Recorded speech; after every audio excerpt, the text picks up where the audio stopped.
ప్రియులారా, ప్రార్థన చేసుకుందాం. మహోన్నతుడా, పరిశుద్ధుడా, మీకు వందనాలు, స్తోత్రాలు. ప్రాతకాల ఆరాధన ద్వారా నిన్ను గణపరుస్తున్న ప్రతి కుటుంబాన్ని ఆశీర్వదించి నైనా ప్రతి ఒక్కరితో మీరు మాట్లాడి మీరు మహిమ పొందండి. యేసు ప్రభు వారి దివ్య నామమున వేడుకొనుచున్నాము తండ్రి, ఆమేన్.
ప్రియులారా, ప్రభు పేరిట మీకు శుభాలు. జన్మదినాలు, వివాహ దినాలు జరుపుకుంటున్న కుటుంబాలకు యేసుక్రీస్తు ప్రభు పరిశుద్ధ నామమున శుభాలు మేము తెలియజేస్తూ ఉన్నాం. మీ కొరకు ప్రార్థన చేస్తూ ఉన్నాం. మా కొరకు, పండు friends and sisters YouTube channel కొరకు కూడా మీరు ప్రార్థన చేయాలని ప్రభు పేరిట కోరుతున్నాను. ఎందుకంటే మరి యొక్క యూట్యూబ్ పరిచర్య ద్వారా మరి అనేకమైన దేశ విదేశాలకు కూడా ఈ సువార్త మరి పంచబడుతుంది, పంపబడుతూ ఉన్నది. కాబట్టి నిరాటంకంగా మరి యొక్క పరిచర్య కొనసాగాలని ప్రార్థన చేయండి. ఈ యూట్యూబ్ పరిచర్య మరి కోవిడ్ దగ్గర నుండి మేము ప్రారంభించాం. అప్పటి నుండి ఇప్పటి వరకు కూడా ఏ దినము ఆగిపోకుండా సాగిపోవటానికి దేవుడు కృప చూపించాడు. దేవునికి వందనాలు. ప్రియులారా, ఈ ప్రాతకాల మరి వాక్య ధ్యానము కొరకు పరిశుద్ధ గ్రంథాన్ని తెరచి మత్తయి సువార్త 5వ అధ్యాయం 20వ వచనాన్ని మనం కలిసి చదువుకుందాం. 20వ వచనం, శాస్త్రుల నీతి కంటేను పరిసయ్యుల నీతి కంటేను మీ నీతి అధికము కాని ఎడల మీరు పరలోక రాజ్యములో ప్రవేశింపనేరని మీతో చెప్పుచూ ఉన్నా. ప్రియులారా, ఇది ఒక సిరీస్గా చాలా దినాల నుండి ప్రార్థనాపూర్వకముగా ఇక్కడ మీ నీతి అనే అంశము మీద శాస్త్రుల కొరకు, పరిసయ్యుల కొరకు ప్రభు మరి ప్రతిదినం ఆయన ఏం మాట్లాడుతున్నారో మనం ధ్యానం చేస్తూ ఉంటున్నాం. ప్రియులారా, చివరికి దేవుని యొక్క ప్రతిరూపాలు, దేవుని యొక్క ఆత్మను కలిగి ఉన్నటువంటి మానవుని యొక్క దుస్థితి అనండి, అధోగతి అనండి, ఏ విధంగా మారిపోయింది అని ఆలోచన చేస్తుంటున్నప్పుడు భయంకరమైనటువంటి అపవాదికి సాదృశ్యాలుగా మారిపోయారు. దేవుని యొక్క వాక్యము సర్పములారా, సర్ప సంతానం, ఈ వాక్యం మనము 2 పర్యాయాలు ధ్యానం చేశాం. కాబట్టి మానవుడు దేవుని యొక్క రూపాన్ని పొందుకొని దేవునికి అవిధేయుడయ్యున్నటువంటి మానవుని యొక్క జీవితము మరలా తిరిగి అపవాది యొక్క రూపంలోనికి మార్చబడి అపవాది క్రియలు చేయుట ద్వారా దేవునికి దూరస్థులమైపోతూ ఉన్నాం. అందుకనే ప్రభు తన యొక్క వాక్యము శాస్త్రులు పరిశీలనలు ఉద్దేశించి మన ప్రతిదినం జ్ఞాపకం చేసుకుంటూ ఉన్నది ఏమిటి అని ఆలోచన చేస్తే, ఇంట్రాస్పిషన్ అనే మాట, ఆత్మవంచన అనేది శాస్త్రులకు పరిశీలకు లేదు. నేను ఏదైనా 10 మందిలో ఒక మాట మాట్లాడుతూ ఉంటే నేను కూడా ఆత్మవంచన, ఆత్మ పరిశీలన చేసుకోవాలి. నేను మాట్లాడేది సరి అయినదేనా? నేను మాట్లాడుతున్నటువంటి ఈ మాట ప్రకారంగా నేను జీవిస్తూ ఉన్నానా అనే ఒక ఆలోచన కలిగి ఉండాలి. కానీ దురదృష్టం ఏమిటని ఆలోచన చేస్తే శాస్త్రులకు పరిచయులకు ఆ భయము లేదండి. దేవునికి విరోధస్తులుగా, సాక్షాత్తు దేవుని కుమారుడైన క్రీస్తు ప్రభువుకి విరోధముగా ఎన్నో తప్పులు నేరాలు మోపాలని వారు ప్రయత్నం చేస్తూ చివరికి యేసు క్రీస్తు ప్రభుని పట్టి అప్పగించి సిలువ వేయించాలనే దుస్థితికి శాస్త్రులు పరిచయాలు వచ్చుట ద్వారా యేసు ప్రభు అంటున్నటువంటి మాట, మీ బ్రతుకులు మార్చుకోవాలి. మీరు పెద్ద నీతిమంతులు అనుకుంటూ ఉన్నారు, అది స్వనీతి. స్వనీతి పరులు దేవుని రాజ్యంలో ప్రవేశించారు.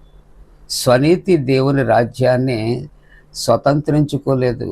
కాబట్టి మీ స్వనీతి ప్రక్కన పెట్టి మీరు నీతిమత్వంలోనికి రావాలి అని వారికి ఒకవేళ నేను అనుకుంటూ ఉన్నాను. వారికి బుద్ధి వచ్చే రీతిలో ఇక్కడ యేసుక్రీస్తు ప్రభు వారికి హితబోధ చేస్తూ ఉంటూ ఉన్నాడు. కాబట్టి వారి ఏదో పరిశుద్ధులు, పవిత్రులు, ప్రార్థనాపరులని మనం ఒకవేళ వాళ్ళ మీద దృష్టి ఉంచి వారి మార్గాల్లో మనం నడుచుకుంటే మన జీవితాలు కూడా భ్రష్టత్వానికి నడిపిస్తూ ఉంటాయి. అందుకని చాలా దినాల నుండి శాస్త్రుల పరిచయాల నీతి ఎంత అర్ధానంగా ఉన్నదో, భయంకరంగా ఉన్నదో మనం ధ్యానం చేశాం. కాబట్టి మన నీతి వారి నీతి వలే కాదు, వారి నీతి కన్నా అధికము కావాలి.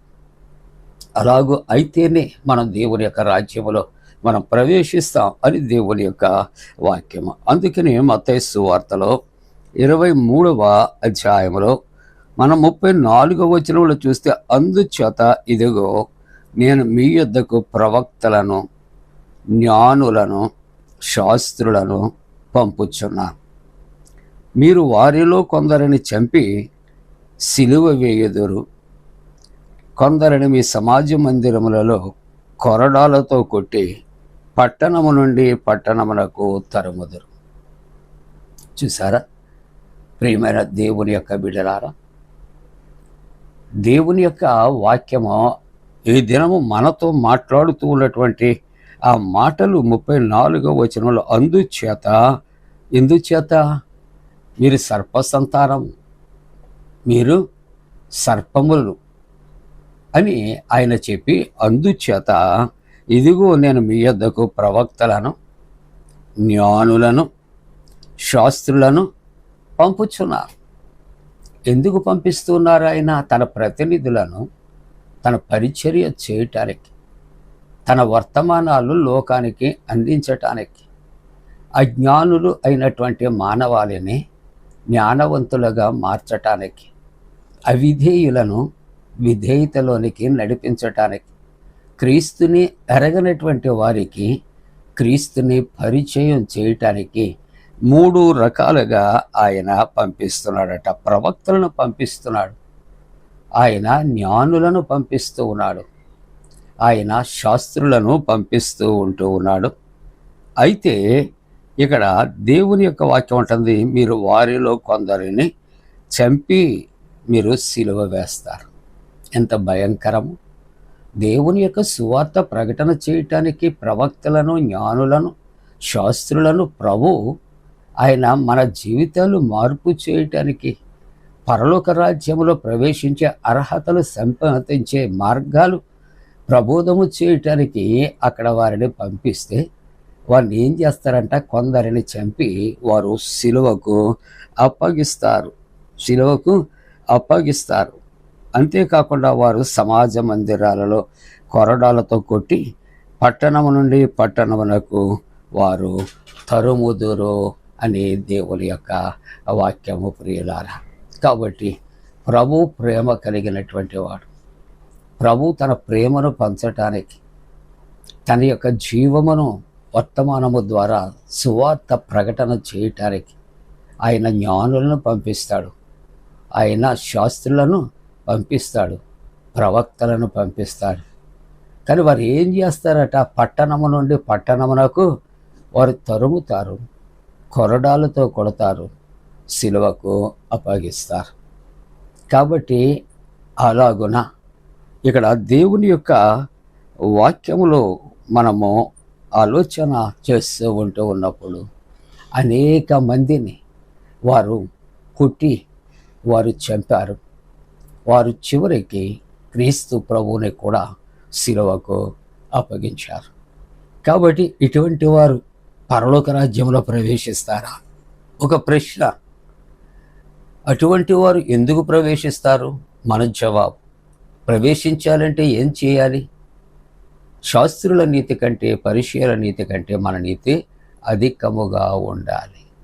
కాబట్టి వారి ఉపమానం మన జీవితాల్లో కాదు, కానీ వారు దేవునికి విరోధులుగా జీవిస్తున్నారు. దేవుని యొక్క ప్రవక్తలను, జ్ఞానులను, శాస్త్రులను పట్టణము నుండి పట్టణములకు తరిగి కొరడాలతో కొట్టి సిలువ వేస్తూ ఉంటుండగా వారు దేవుని యొక్క ఉగ్రతకు గురి అవుతున్నారు. అట్టి ఉగ్రతకు గురి కాకుండా దేవుని యొక్క నీతిని మనం కలిగి మనం జీవిద్దాం. ప్రభు మాటలు దీవించునుగాక. ఆమేన్. ప్రార్థన. పరిశుద్ధుడా, నీ పరిశుద్ధ నామానికి వందనాలు, స్తోత్రాలు. ప్రభువా, నీవు నీతిమంతుడవు, ప్రేమ కలిగిన వాడవు, జాలి కలిగిన వాడవు, కొట్టిన వారికి చెంపను తిప్పినటువంటి వాడవు. ప్రభువా, ఇదిగో తండ్రి, నీ ముఖం మీద భూమి వేసిన వారిని క్షమించినటువంటి వాడవు. ప్రభువా, ఇదిగో తండ్రి, నిన్ను మేము మాదిరిగా కలిగి ఉంటేనే పరలోక రాజ్యంలో ప్రవేశిస్తాం. దేవా, నీవు అటువంటి వ్యక్తులకు సువార్త ప్రకటన చేయటానికి ప్రవక్తలను పంపావు. ప్రభువా, ఇదిగో శాస్త్రులను పంపావు, అలాగే జ్ఞానులను పంపావు. వారు కొరడాలతో కొడతారు, పట్టణము నుండి పట్టణములకు తరుముతారు, సిలువకు అప్పగిస్తారు అని నువ్వు చెప్పినటువంటి ప్రవచనాలు నెరవేర్పు జరిగింది, ఇంకా జరుగుచూ ఉన్నందుకు స్తోత్రాలు చెల్లిస్తున్నా. కాబట్టి అటువంటి కఠినమైనటువంటి మనస్సు మాకు తీసివేయండి. దేవాన్ని వాక్యాన్ని అంగీకరించి జీవ మార్గంలో ప్రవేశించడానికి కృపొచ్చాడు. ప్రార్థిస్తున్న కుటుంబాలు, ఆరాధిస్తున్న కుటుంబాలు, వారి బిడ్డలు ఆశీర్వదించి చల్లటి వాతావరణంలో ప్రవేశపెట్టాడు. గల్ఫ్లో జరుగుతున్న యుద్ధ వివత్సవాలు దూరపరిచాడు. నీట్ ఎగ్జామ్ రాసిన బిడ్డలకు జయము కలుగుచ్చాడు. చిన్న బిడ్డలు, యవన బిడ్డలు, వృద్ధులు క్షేమము కొరకు ప్రార్థిస్తే నామమున కొంచెం తండ్రి. ఆమేన్.